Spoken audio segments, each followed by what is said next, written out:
So for this tutorial, I'm using some of my favorite undergarments, and what I'm doing is kind of mimicking the shape of that undergarment. And what I'm going to do first is fold over the elastic waistband and just pin it down to kind of get that out the way. And I'm just going to cut around, adding seam allowance.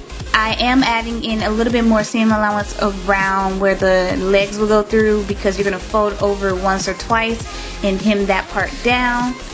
And I'm making a snip in the middle because what I like to do is fold it where that snip is at in half, so that I know that the pattern is the same all the way around. So it should look like this, but you don't have to do it this way. You can actually just fold it in half and place it on the fold of the fabric and just cut it out. So for the front of the undergarment, I am just pinning back the back part of the underwears, and I'm just cutting that out the same way as I did the first piece. Snip in the middle, fold in half, and cut on the other side. Here we go. So now that you have your two pieces, it should look like this. And now I'm putting right sides together. I'm pinning down that middle area, and you're just going to stitch it all the way down. I usually like to sew with a slight zigzag stitch, especially when using really stretchy fabric.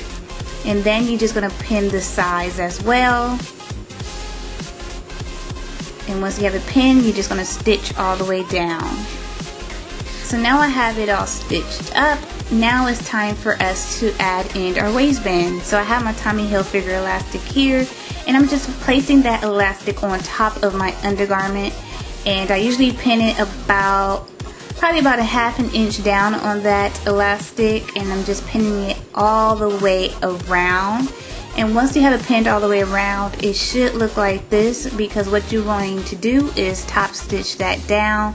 And also you want to make sure that you hem where the leg opening should be. So you can fold in once or twice. I'm actually just folding in once, and then I'm going to sew all the way around with a slight zigzag stitch. And once you do that, it should look just like this, and you're pretty much done with your undergarment. If you don't want to just sew with the slight zigzag stitch for the leg opening, you can use some fold over elastic. But other than that, that's it for this tutorial, and I'll see you next week for a new video. And also make sure, if you haven't already, to check out my top using the same elastic. I'll leave that link down below.